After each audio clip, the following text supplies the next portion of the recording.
Bakar dengan imannya umatnya Nabi Muhammad masih lebih berat imannya Abu Bakar. Itulah kelebihan Abu Bakar. Abu Bakar sebenarnya siapa? Abu Bakar ialah mertuanya Nabi Muhammad juga.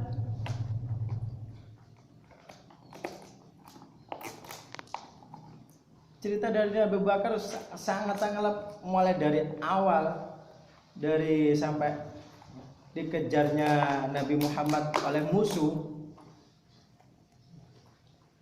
Gua Hiro. Nabi Muhammad dikejar oleh musuh sampai ke Gua Hiro. Ada kejadian di Gua Hiro itu Abu Bakar dan Nabi Muhammad berlindung dari kejaran prajurit, berlindung di Gua Hiro.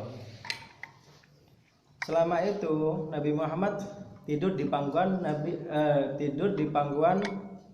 Abu Bakar As-Siddiq. Saking tawadu'e, beliau juga seorang mertua. Beliau digigit ular. Kan Nabi Muhammad tidur di pangkuannya, nggak mau bergerak, kaki ini nggak mau bergerak, meskipun sakitnya seperti apa nggak mau bergerak. Karena apa? Saking tawadunya kepada Abu Bakar As-Siddiq kepada Nabi Muhammad. Sedangkan kita pengorbanan dia apa? Pengorbanan kita kepada Nabi Muhammad apa? Bukan kita dibanding seorang sahabat, kita hanya orang biasa. Jangan seperti itu. Mari kita contoh sebagai tauladan. Pengorbanan kita apa? Masa cukup bersolawat saja kita enggan? Mengerjakan sunnah-sunnah. Dan akhirnya cerita itu tersebut, Nabi setelah bangun, kakinya Abu Bakar berdarah. Duh, kenapa ya Abu? Sudah apa? Karena mertuanya. Aku digigit ular. Duh, kenapa kamu tidak bilang dari tadi kalau kamu tidak digigit ular? Karena aku tidak tega membangunkan Anda. Akhirnya ular diceluk. Hei ular, neng jero kono metu. Nabi Muhammad yang manggil. Terus ular itu metu. Sampeyan siapa yang kamu gigit ini? Dia mertuaku, Abu Bakar As-Siddiq. Sahabatku, juga mertuaku. Kenapa kamu gigit? Apa alasannya? Saking kayak hidayah, ular ngomong, Nabi, aku iki nang gone kene ngenteni sampean. Aku di sini menunggu kamu, menunggu agar bisa melihat kamu, agar aku bisa mencium bau kamu, mencium bau Anda.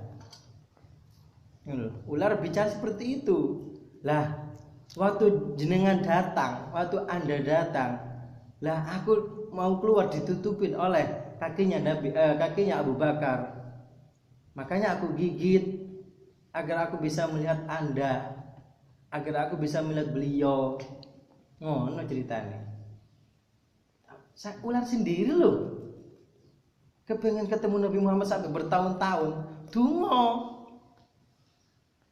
ning Allah, ya Allah, sapa sih Nabi Muhammad, aku pengen ketemu. Terkabul. Lah dalah, katanya wis ketemu Nabi Muhammad nang gua ditutupi karo sikile Abu Bakar, ya dicokot. Ya dicokot.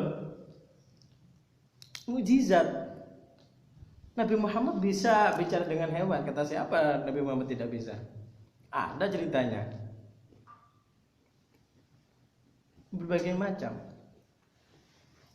Dan kembali lagi kepada doa tadi, setelah setelah tidur berucap alhamdulillah. Intinya berdoa. Intinya kita berdoa kepada Allah agar kita pertama bersyukur. Dalam ada berdoa itu kita pertama-tama kita memuji Allah.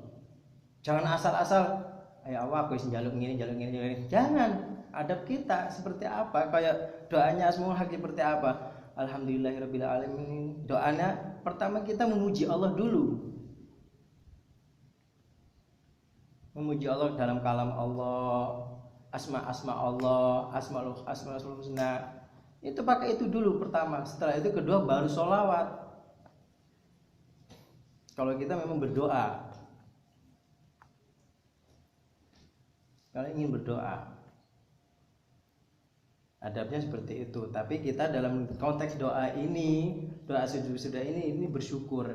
Ini kita bersyukur setelah kita bangun tidur, berucap alhamdulillah wa nikmatillah. Aku mau terserah jenengan wis sak ngerti hamen, pokoknya sak ngerti bahasa hamen. Karena apa? Doa yang paling mujarab ialah kita ngerti dan Allah pasti mengerti. Apa yang kita ucapkan mengerti dalam hati. Jadi sok khusyuk.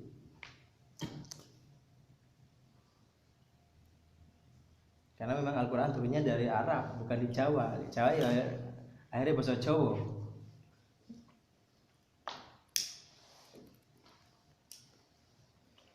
Yang kedua tentang aurat. Tidur pakai aurat. Amin, kalau tidur pakai apa? Maksudnya dengan seperti apa? Ono saya aku delok keterangan suatu penelitian kalau tidur telanjang itu baik. Katanya. Tapi dengan sunnatullah kita seorang Islam, jangan percaya itu dulu. Bagaimana dalam fikih aturannya kita tidur seperti apa? Nabiullah Muhammad kalau tidur menghadap kanan. Ini loh, miring kanan. Enggak melentang ini. Miring kanan. Oke, intinya miring kanan. Sampeyan tidur ya apa? Ya kalau memang dapat junai, tapi lekirane memang gak enak, terserah sampean. Itu enggak dilarang kok. Kalau ingin mendapatkan sunnah tidurnya Nabi Muhammad itu tadi, kita tidur menghadap ke kanan, miring ke kanan. Intinya miring ke kanan. Itu. Pakainya seperti apa? Yang penting kita menutup aurat, jangan telanjang dada tok, wis pakai swalai tok ae, kadek kaosan. Nah, itu tidak boleh. Dalam syarat itu tidak boleh. Kita tidur dalam keadaan telanjang dada. Oke, intinya sampai nutupi kaosan dalam, tidak masalah. Itu kalau adab untuk tidur. Dan aurat bagi perempuan zaman sekarang kan melepat. Apakah itu termasuk hijab syar'i? Apakah itu benar? Yang dibenarkan dalam kalau aku dulu itu zaman sekolah celana yang menurut yang dibolehkan dalam pondok itu celana yang masih komprang, jadi enggak terlalu mapat. Model Arab. Makanya sing duwe anak wedok, sing duwe calon-calon wedok, istri dia kandhani alon-alon. Ojo men salah, cok. Ame lek ngandani orang, maksudnya iku lek kirane kepengin ngandani orang. Jangan pas waktu kejadian ame ngandani salah. Pas waktu kejadian gini, iya kalau orang terima. Kalau enggak, malah jadi musuh. Cari tempat, cari situasi yang benar-benar kondusif. Maksudnya yang tepat untuk memberikan nasihat. Kalau kita memberi nasihat, pertama kita membuka obrolan yang guyon-guyon, tertawa-tertawa, setelah itu baru dikasih nasihat. Seperti ini. Hijab syar'i dalam wanita seperti apa? Kudung yang menutupi dada sampai ke dada. Dan bajunya bukannya kaos, tapi baju yang agak longgar, agak kompor. Dan celananya juga agak longgar, bukan yang zaman sekarang. Aku kenapa ya memang zaman sekarang memang aku nggak kaget kalau zaman sekarang semakin canggih, semakin modeling, semakin banyak banyak berbagai hijab model kayak gini, model kayak ini. Ada yang diharamkan hijab itu untuk seperti untuknya unta. Jadi di model rambutnya ini model, ini sanggule. Nah sanggule kalau kirane untuk telunduk ini gak oleh. Jadi harus ke bawah. Yang sekarang zaman model orang duduk. Tindasnya nang kene untuk duduk tak ini. Itu diharamkan. Itu dilarang. Ya seperti untuk anune unta. Jadi nggak boleh itu. Hijab seperti itu tidak boleh. Yang dibolehkan itu tertutup kabeh sing syar'i sampai dada. Itu yang benar-benar yang disyariatkan dalam fikih seperti itu tadi.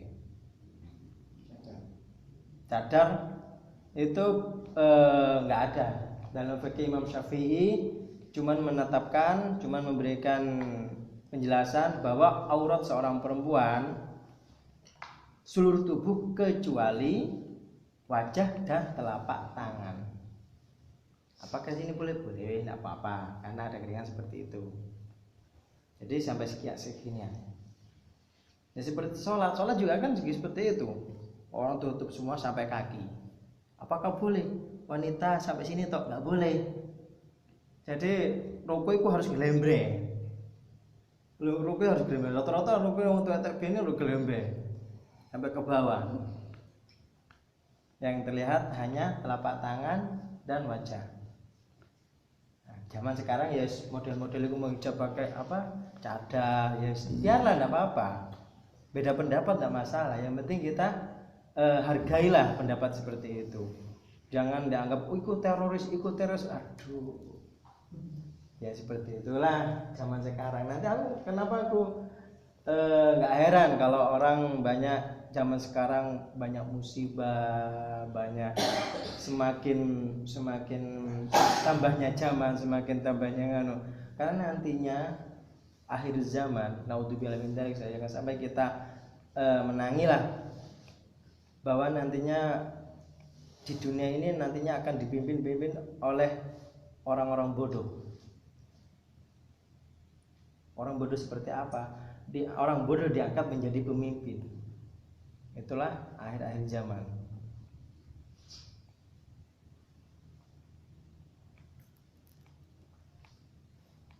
Kenapa dalam Asmaul Haq kita dibelajari oleh Ustadz Sobari, diberi ilmu ketauhidan, zikir, selalu berzikir dan berzikir, keistiqomahan.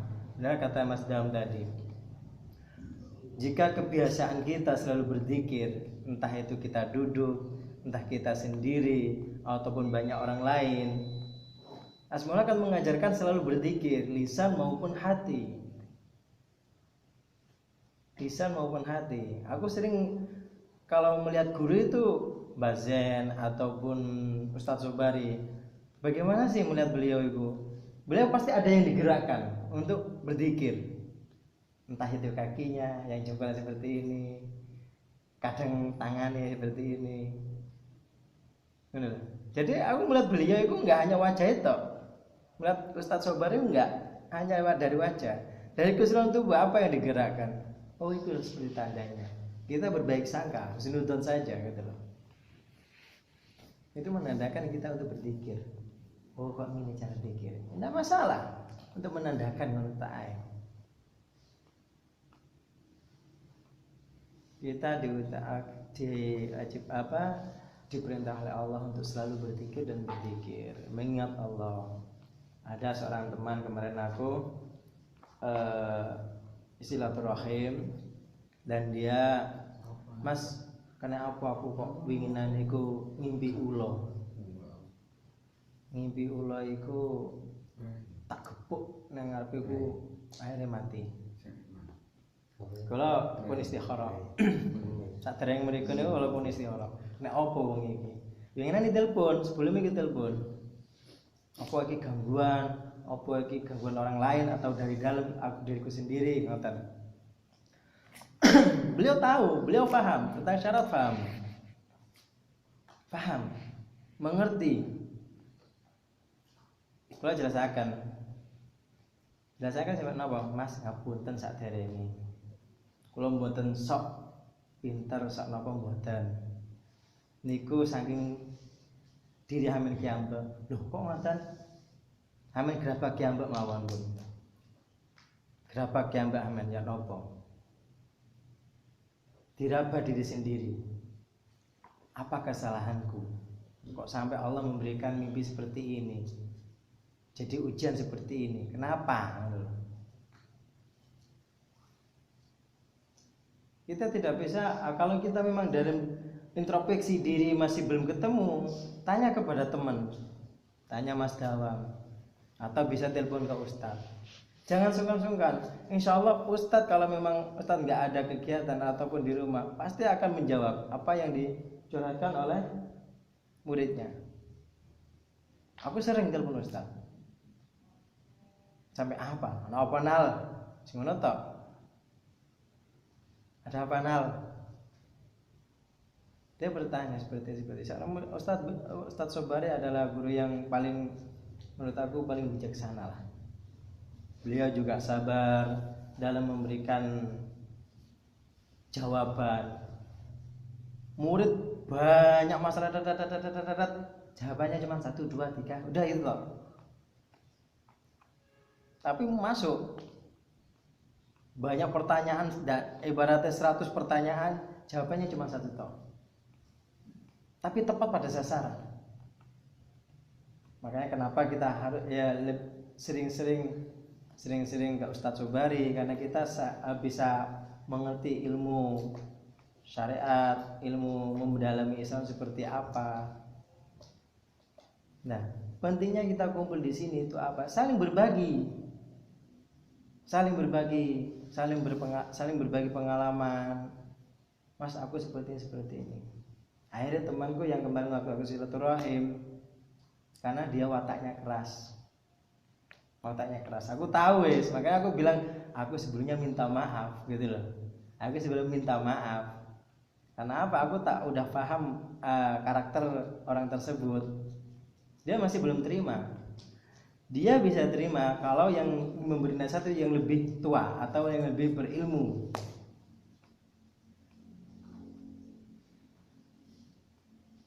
Nah, apakah semua bisa diganggu? Bisa. Namanya manusia pasti diuji lah. Kalau sanjang, Mas ngapunten, manusia semua itu pasti diuji. Sampeyan poso nggih, tahajud nggih, duha nggih. Terus sedekah wis istiqomah. Kurang apa sampeyan niku? Nek daripada aku lho Mas, tahajud enggak, duha jarang-jarang. Sedekah ya lek ono. Aku mau ngono. Sedekah lek ono. Lah, menurut aku sampeyan niku sing wis paham lah ngono lho. Ya mungkin ibarat pohon semakin tinggi akhirnya semakin kencang lah, mungkin niku jenengan. Aku ibaratkan seperti itu. Nah, jenengan kantun ya nopo untuk bisa bertahan dalam istiqomah niku mau. Ngoten. Sampai ndi mau sampai apa itu? Kitab itu. Taurat kemarin. Taurat. Itu Taurat aurat ya. Aurat. Ya itulah aurat laki-laki dari pusat kata Mas Dawam, pusat sampai dengkul, dan perempuan seluruh anggota badan kecuali muka dan telapak tangan. Kalau kita ada tidurnya seorang tidurnya Nabi Muhammad ialah miring ke kanan. Akhirul kalam. Assalamualaikum warahmatullahi wabarakatuh. Kalau tambah sedikit, canggih tiang jaler khususnya yang nem